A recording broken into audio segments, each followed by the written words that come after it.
At Thanksgiving, my dad announced, "We're not going to babysit your kids anymore." I said, "Seriously?" Then I stopped doing repairs in your house and left. Next day my phone exploded. Thanksgiving was supposed to be a time for family, for good food, for a break from everything. Instead it turned into a disaster. We were all gathered at my parents' new house, the one I had spent the last 2 months fixing up for them. They had asked me to do it. I had agreed: new floors, plumbing, repairs, repainting, electrical work. Every free hour I was there, covered in dust and sweat, making sure everything was perfect. Meanwhile they sat comfortably in their apartment waiting for the house to be ready. I didn't complain. They were my parents. Helping them was just the thing to do. In return, I had asked for only one thing: occasional babysitting. Not every day, not even every weekend. Just when I needed it. My wife had passed away a few years ago. I was doing my best to raise my children on my own, but sometimes I needed help. I thought it made sense. They had always agreed until that night. We were in the middle of dinner when my dad put down his fork and said, "We're not going to babysit your kids anymore." At first I thought he was joking, but his face was serious. The table went quiet. Then he continued. He said they were tired, that my children were too much. And then came the worst part: he compared them to my sister's children. He said how well behaved they were, how quiet, how easy. Unlike mine, apparently. I looked over at my sister. She didn't say a word, just sitting there smiling. Something inside me twisted. I had spent 2 months fixing up her house for free. They had never had to lift a finger. Now they were telling me that my children were some kind of burden to them, that they weren't good enough compared to my sisters. I took a deep breath and tried to keep it together. Then I said, "Really? Then I'll stop fixing your house." Silence. My dad just stared at me as if I had slapped him. My mom jumped in and tried to smooth things over. She started talking about how I didn't understand how hard it was for them, how they had done so much for me. She made it sound like I was forcing them to do unpaid work, when in fact I had hardly asked them for anything. Before I could respond, some of our other relatives spoke up. They didn't like it. One of my aunts said it was ridiculous to talk about my children like that, especially in front of them. Another uncle pointed out how much I had already done for my parents, how I had basically saved them thousands of dollars in repairs. My sister still silent, just sitting there soaking up the praise for her perfect kids. I stood up. "Thank you for a great Thanksgiving dinner," I said. "I'm really thankful for everything." Then I turned to my children and told them we were leaving. We grabbed our coats and walked to the car, leaving a table full of stunned faces. That night my children asked me why their grandparents had said those things, why they kept comparing them to their cousins. I sighed and rubbed my face. The world isn't always fair. Sometimes grandparents aren't the nicest people. They looked at me waiting for something more, so I made sure to say the most important thing: "But I love you both more than anything." I went to bed exhausted. I had no regrets, but it still hurt. The next morning I woke up to 52 missed calls from my parents. When I saw 52 missed calls, my first thought was that something terrible had happened. My stomach sank. I immediately called my mom back, half expecting to hear about some kind of emergency. Instead, the second she picked up, she started talking as if I had personally set her house on fire. "John, you need to come over." Now, I frowned. "What happened?" She dodged the question, just kept insisting that I come over. My dad got on the phone too, his tone tense but controlled. "Just come, John, we need to talk." I wasn't stupid. I knew exactly what this was about, but I also knew I had to go anyway. My kids still had some things at their place, and I didn't want to leave their stuff behind.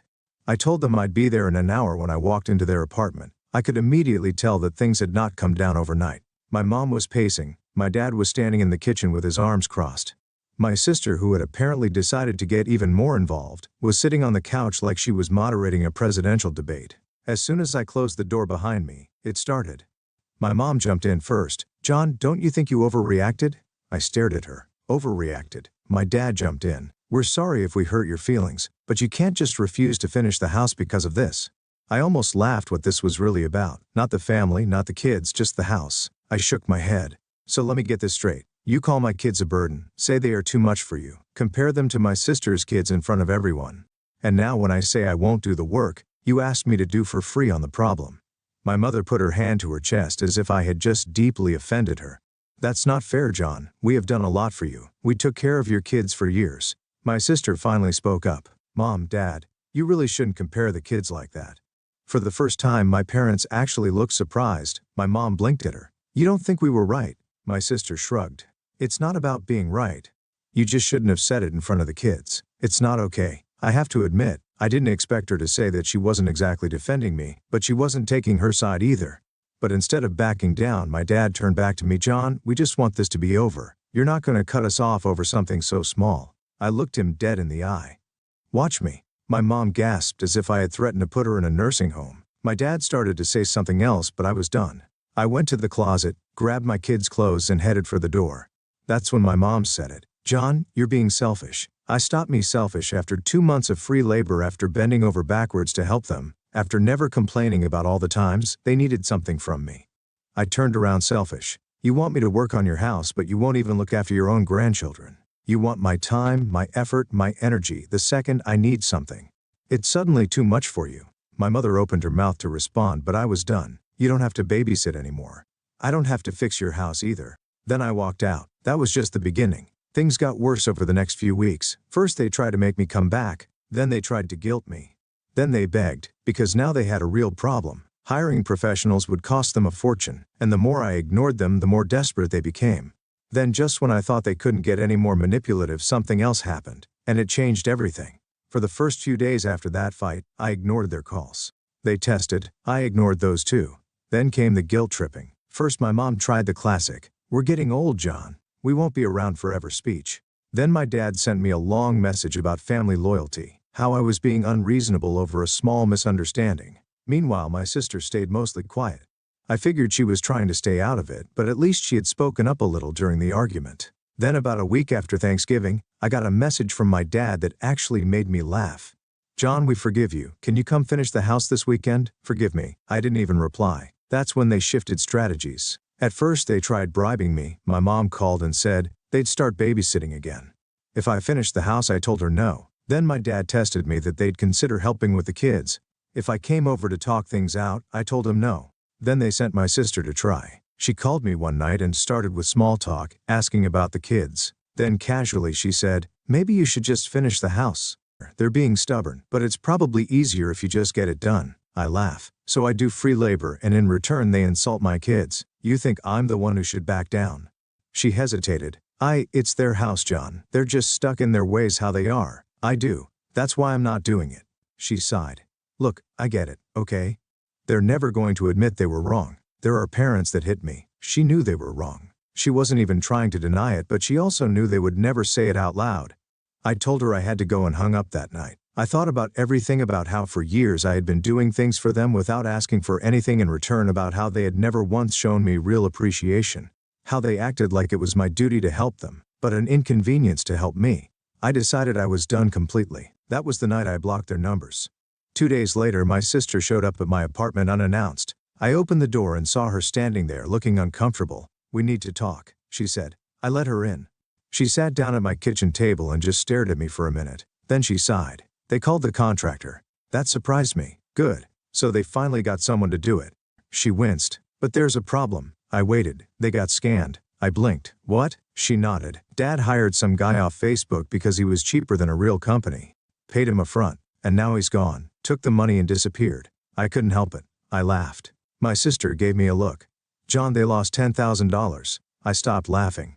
10 grand. "Wait, where did they even get that much money?" "They borrowed some of it," she said, "from family." That part caught me off guard. Who? She hesitated. Then she said, "Uncle Mark and Linda, even Grandma." I sat back. They had borrowed from multiple people just to avoid admitting they needed me. Now they were $10,000 in the hole with one half-finished house. I shook my head. "That's not my problem." My sister nodded slowly. "I know. And I told them." That made me pause. "You what?" She sighed. "I told them they should have just apologized to you, that they did this to themselves." For the first time in this whole mess, felt something shift. My sister, their favorite, their golden child, had actually stood up for me. She leaned forward. "John, they're desperate. They want you to come back. They are still being stubborn, but they know they messed up." I crossed my arms and she shrugged. "And I think you should make them beg." Hearing my sister say that threw me off. She had always been the favorite, the one they praised, the one they defended. Now she was telling me to make them beg. I raised an eyebrow. "You really think they'll do that?" She gave me one half smile. "They don't have a choice for the first time in forever." I felt like I had the upper hand. I leaned back in my chair. "What exactly do they want from me?" She sighed. "They want you to come over and talk." I laughed. "Yeah, I've heard that before." She nodded. "I know. This time they're not in control. You are." She was right. I didn't go the next day there. I let them sit in their mess, let them sweat. A few days later my mom broke. She sent a long rambling text, half apology, half excuse. She admitted that maybe they were unfair, that maybe they shouldn't have said what they said. But the funniest part, we should have handled things differently. But you also overreacted. I actually laughed when I read it. Even when they were desperate, they still had to throw in some blame. I ignored the message. Then my dad tried. His was shorter. John, we need you. Come back and finish the house. We'll figure everything else out later. No apology. Just, we need you. Ignored. The next night my sister called me. She said, I think they're actually breaking this time. What happened? They told me to tell you they're sorry. I blinked. Wait. They actually said that. She hesitated.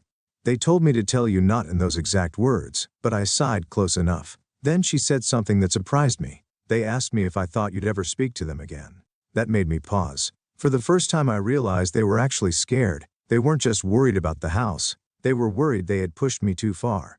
Honestly, they had. I agreed to meet them, not because I wanted to, but because I wanted to hear it from them. I told my sister I'd come over, but on my terms. When I walked into their apartment, they looked different, less sure of themselves, more nervous. My mom had been crying. My dad looked exhausted. I sat down, crossed my arms and waited. Finally, my dad sighed. We messed up, John. That was the closest to an actual apology I was going to get. He went on about how they didn't mean to hurt me, that they were frustrated, tired, stressed, that the house had become overwhelming, that they said things they shouldn't have. Then my mom finally spoke. Her voice was quiet. We love you and we love the kids. For the first time I believed her. I let them sit into silence for a moment. Then I said, I'm not finishing your house. My mom guessed like I had slapped her. My dad tense. John, I cut him off. You had 2 months of free labor for me. You had help whenever you needed it. And the one thing I asked for in return was too much for you. Now I'm done. I'm not angry anymore, but I'm not fixing your house. Silence. My mom looked like she wanted to argue, but she didn't. My dad looked at the table. My sister, she just watched. Then I stood up, but I'm willing to move forward. If you stop treating me like I owe you something, if you stop treating my kids like they're less than my sisters, if you understand that from now on, if I help you, it's because I want to, not because you expect it. They nodded because they had no other choice. I left that day knowing I had won. And for the first time in a long time, I felt free. After that meeting, things were magically fixed. My parents weren't suddenly better people. I wasn't naive enough to think they wouldn't try to push boundaries again, but something had changed. They knew now that I wasn't going to be their handyman, their backup plan, their safety net. They knew I was ready to walk away. That scared them. For a few weeks it was quiet, no unnecessary phone calls, no guilt trips, just silence. It was almost peaceful. Then one afternoon, I got a text from my mom. Can we take the kids this weekend? We miss them. I stared at the text for a while. This was the same woman who had called her a burden, the same one who had compared them to my sister's children in front of them. Now she suddenly missed them. I wanted to ignore it, but I thought of my children. So I asked her, do you want to go? They hesitated. My youngest, Ben, looked uncertain. My oldest, Emily, crossed her arms. Are they going to be weird again? I was honest. Maybe they thought about it. Then Emily shrugged. I guess we can go. So I sent a quick reply. Sure, I'll drop her off at 5. That weekend, when I dropped her off, my parents were different. My mom was overly nice, like she was trying too hard to prove she wasn't the bad guy. My dad was quiet. I stayed for a few minutes, just long enough to make sure my kids were comfortable. Then before I left, my dad pulled me aside. We really love them, John. He said, we just messed up. It wasn't a full apology, but for my dad it was as close as I was ever going to get. I just nodded. Good, then don't mess up again. Later that night I got a call from my sister. I have to tell you something, she said. I could hear in her voice that it was serious. What is it? She sighed. Mom told me something the other day about why she stopped babysitting. I sat up because they were tired, right? She hesitated. Then she said, no, that wasn't it. At least not the whole reason. I frowned. What was it, then? She took a deep breath. You were jealous, John. I blinked. Jealous of what? She hesitated. Of you, of how much the family stood by you at Thanksgiving, of how close you are with your children, about how you became the center of attention when they're used to it being me. That completely threw me. That doesn't even make sense. It does to them. She said, you felt like you lost control, like people were looking at you as the good son, the responsible one. And that pissed them off. I sat there trying to process this. My parents weren't just tired of babysitting. They were bitter that I was a good father. It was crazy. It was sad. And it only confirmed one thing for me. They were never really going to change. I didn't tell my parents what my sister said. It wouldn't have changed anything. But I did change the way I treated them. From then on, everything was on my terms. When they wanted to see the children, only if my children wanted to. If they wanted my help with something, they had to ask, not expect. If they ever disrespected my children again, that was it. No second chances. And the best part, they knew for the first time in my life I wasn't just their son. I was someone they had to respect. And that was worth everything. For a while things stayed civil. My parents were on their best behavior. They didn't push, they didn't guilt me, they didn't ask me for help around the house anymore. It was almost as if they had finally learned till they hadn't. One Sunday afternoon my aunt called me, "John, did you see what your mom posted on Facebook?" That was never a good line to hear. I opened the app and there was a long dramatic post from my mom about how family should always help each other and how some people forget where they came from. And after all we've done, it's sad to see our own son turn his back on us. She didn't say my name, but everybody knew who she was talking about. And the best part, she ended it with, "At least we still have our amazing daughter who never left us." That was the moment I was done. I didn't text her, I didn't call her, I commented directly on the post. "You're right, Mom. Families should help each other. That's why I spent 2 months fixing your house for free while you sat in your apartment. That's why I asked for nothing in return, except that you treat my kids with basic respect. When you called them a burden and compared them to my sister's children, I realized that you don't want family. You want servants. I'm not playing that role anymore." I hit send and then I watched the floodgates open. The first comment was from my uncle. I didn't know the whole story. "This is messed up." Then my aunt, "John is right. You took advantage of him. He gave you everything, and you repaid him by insulting his children. Unbelievable." Then my grandmother, the one they borrowed money from you, told me you needed the money because John refused to help you. But you never told me why. Now I see the truth. Comment after comment took my side, and then the best one came from my sister. "I love Mom and Dad, but John is telling the truth. They treated him unfairly, and he has every right to leave." My golden sister, the one they always favored, the one they always supported, and even she didn't defend them. I sat back and watched my parents' reputations plummet in real time. Then about an hour later, the post was deleted. My mom tried to call. I didn't answer. Then she texted, "Was that necessary?" I replied, "Was your mail necessary?" Silence. A few days later my father finally gave in. He sent a message. "We were wrong. We're sorry." No excuses, no blame, just those words. And honestly, I didn't need anything else. I never worked on their house again. They had to hire someone at full price. I never let them guilt me into anything again. If they wanted to see my kids, it was because my kids wanted to see them, not because they demanded it. And the biggest change, they never ever compared my kids to my sister's kids again. They knew if they did, it would be the last time they ever saw her. I had put them in their place for the first time they got it. I had one.